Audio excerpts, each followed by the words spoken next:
Nombre y cargo, licenciado.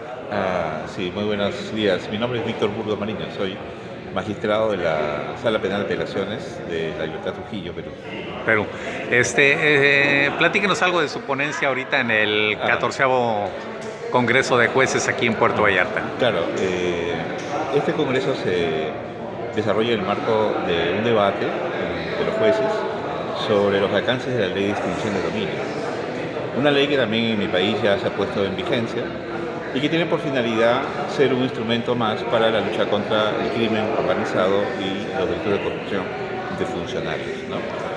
Sobre eso ha versado la temática y mi ponencia, mi participación ha sido para llamar la atención de que lo importante en esta lucha de cerrar los circuitos económicos de estas organizaciones criminales tiene que empezar desde los primeros momentos de la investigación, superando el paradigma de la investigación del delito que se sigue a las personas físicas o personas individuales para poder incorporar en la investigación a las personas jurídicas. Personas jurídicas en las cuales los que financian el crimen organizado, los dueños o los funcionarios corruptos o los empresarios que también cometen delitos, no se escudan a través de las personas jurídicas para encubrir y distraer los ingresos económicos ilícitos que obtienen por sus delitos, ¿no? Y eso ha sido básicamente mi ponencia y llamar la atención de que se está haciendo muy poco sobre esa materia, ¿no? Y que sería importante para poder hacer mucho más eficiente la ley de extinción de dominio, que también se persiga la ruta del dinero que se hace hacia las personas jurídicas, de las cuales se vale ahora la criminalidad para encubrir sus riquezas, ¿no? Malavidas. Aquí mencionaba, licenciado, que las personas jurídicas, pues a veces no las pueden perseguir la ley. No, no las incorpora. No las Por incorpora. ejemplo, acá y en mi país se persigue el delito solamente a los que delinquieron, a las personas físicas. Pero muchos delitos ahora se cometen a través de las personas jurídicas y las personas jurídicas no son incorporadas. Yo puse un ejemplo en mi exposición de un consorcio de empresas que ganó una licitación pública y defraudó al Estado por 26 millones. Así fue la sentencia. Y en esta sentencia se condenó solo al funcionario y a las particulares y se les impuso a ellos la obligación de pagar los 26 millones. Pero no se incorporó a ninguna de las empresas integrantes de los tres consorcios, a donde fue el dinero del Estado. Los condenados ya cumplen su condena el otro año y hasta ahora no ha recuperado el Estado peruano ningún sol de los 26 millones, ni lo va a hacer, ¿no? Ahora espero que con este proceso de ley de extinción de dominio se pueda hacer, pero eso va a ser una investigación muy, muy amplia. Por eso les decía, para poder aplicar correctamente la ley de extinción de dominio, que es para perseguir los bienes de origen delictivo, ilícito, tiene que, durante el proceso, investigarse la ruta del dinero. Entonces, para poder investigar la ruta del dinero, no hay que perseguir solamente a las personas físicas, ni a sus familiares, sino a las empresas, a las personas jurídicas que conforman estas personas y que tras ellas se encubren sus dineros mal habidos. Mencionaba que son empresas ficticias, ¿no? Muchas de ellas son empresas ficticias. Hay dos tipos de empresas que se crean, ¿no? Empresas con fin lícito para hacer actividad empresarial, pero que en el camino delinquen. Un delito tributario, un delito laboral o un delito medioambiental o un delito contra el sistema crediticio. Pero hay otras empresas que se crean expresamente con fin ilícito. Es lo de lavado de activos, por ejemplo, ¿no? Lavado de activos para poder Que las hacen como legales. Claro, para poder, por ejemplo, conformar los consorcios para hacerse de las licitaciones y contratos públicos en colusión con los malos funcionarios. También se crean estas empresas. Entonces, defraudan al Estado. Y cuando se investiga, se denuncia el delito, finalmente, solamente resultan siendo investigados y sancionados el funcionario y los representantes de las empresas, pero no las empresas. Y cuando el dinero sale del Estado, sale a nombre de la empresa y no perseguimos el dinero que va a la empresa. Ahí estamos perdiendo ya la lucha contra el crimen organizado, porque ese dinero mal habido nuevamente es utilizado, ¿no?, para financiar el crimen. En esta situación, ¿la extinción de dominio no se da a las empresas? No, porque claro, si no se da en el proceso, se va a perseguir bienes solo de personas físicas, más no de personas jurídicas. Entonces era importante incorporar a las personas jurídicas también. Laguna jurídica.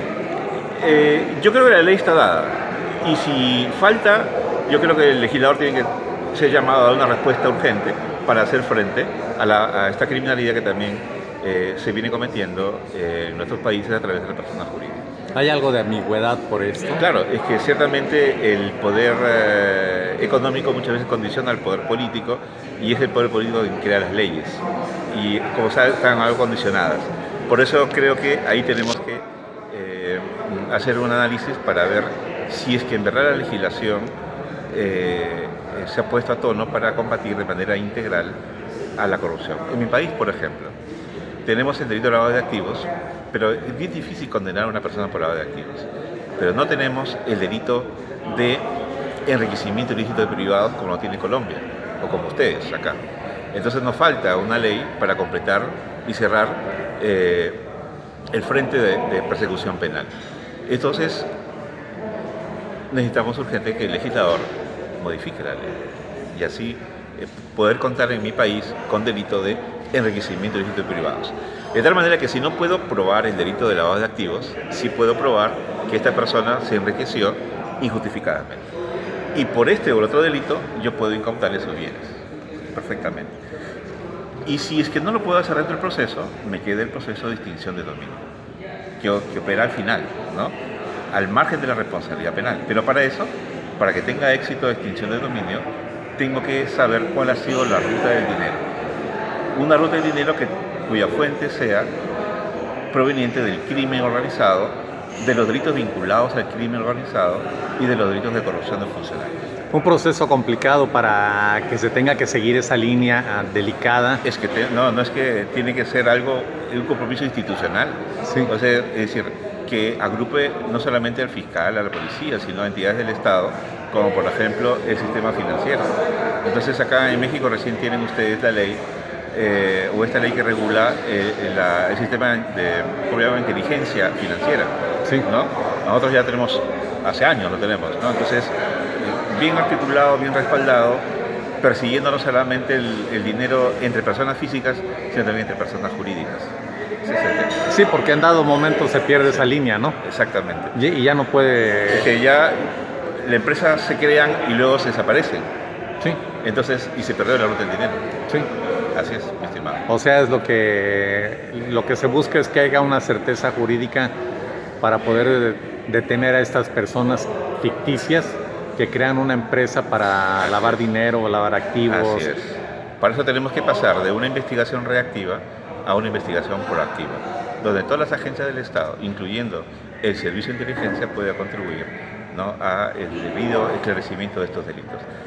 Neutralizando las fuentes del dinero ilícita, detenemos a la corrupción y al crimen organizado, y eso contribuye al desarrollo de los países. Con la extinción de dominio, licenciado, usted en su ponencia señalaba que... No es la panacea, es decir, no es la solución. Sí. Es un elemento adicional. Para que funcione, es como una rueda del coche. Para que funcione el coche, tiene que los demás aditamentos del coche funcionar bien, pues si no, no funciona. Sí, en su ponencia mencionaba usted que se tenía que hacer, ver esa persona que renta una casa, cómo la rentó, para que en su momento pues ella no tenga el problema o tenga que perder. Claro, pero ¿por qué? Por los ilícitos que se cometieron en ese lugar. Por ejemplo, aplicar, creo yo, la extinción de dominio para casos en los que, como una persona común y corriente que tiene una propiedad o un bien, lo arrienda, lo cede en uso a una persona X por algún contrato, y esta persona X es la que delinque, bueno, la responsabilidad penal de aquella persona queda en esa persona. La persona que alquiló no tiene por qué pagar la responsabilidad de otros. Ahí lo que opera es el aporte neutro para el delito. Entonces, si un bien ha sido utilizado para el delito, es incautado en el proceso. Dentro del proceso penal, no distinción del proceso penal, y es dentro del proceso penal donde la persona propietaria tiene derecho a recuperar su bien, ¿no?, acreditando que hizo un aporte neutro, ¿no? Entonces, hizo un aporte neutro. En México, el nuevo gobierno está implementando lo de la extinción de dominio. En este caso, se está mal informando, medios de comunicación están mal informando, porque dicen que a veces las personas, los civiles, pueden perder su casa. por decir, pero no les explican No, la realidad. pueden verse inmersos en una investigación. En mi país Sí. pueden verse inmersos en una investigación penal. Nadie quisiera estar inmerso en una Sí. investigación penal. Pero si por alguna razón yo alquilo mi coche o alquilo mi casa o un departamento a personas con un contrato y luego estas delinquen, obviamente esas personas son las responsables. Pero el Estado no puede ir contra mi propiedad arrebatándomela. O sea, yo tengo que... Sería si es que, por ejemplo, yo arriendo mi departamento para fabricar droga. Ahí sí, pues, ya pues yo con mi consentimiento. ya es Ahí cosa, sí sí. estoy, me incauta el Ya Estado. existe. Ahí sí, pero si es que no tengo nada que ver con el delito, porque mi aporte es neutro, entonces no tiene por qué tener ni responsabilidad penal ni responsabilidad civil. Por eso se llama, explicaba yo en mi país, se llama incautación con fines cautelares o instrumentales. Como está inmerso en la investigación penal, tiene que esclarecerse cómo fue utilizado el bien. O sea, si fue utilizado neutramente, entonces ni hablar, no hay responsabilidad. Me parece que sería un exceso esforzarnos todo el sistema legal judicial para perseguir a los dueños de bienes y no perseguir al crimen organizado verdadero, ¿no? Para finalizar, Sí. algo del que le deje el Congreso. El Congreso está muy bien, porque es una preocupación, una manifestación concreta de los magistrados de Guadalajara de poder concorrer algunas ideas sobre la interpretación de la ley de extinción de dominio. Como yo le dije al inicio de mi presentación, esta ley es una ley que restringe derechos y los jueces tenemos la obligación de hacer una interpretación restrictiva de esta ley porque es una ley que afecta a derechos fundamentales. Entonces, si el legislador da una ley muy amplia, el juez tiene que cumplir su rol de garantía, su rol constitucional, de limitar esos alcances para no afectar injustamente los derechos de las personas. Ok, muy amable.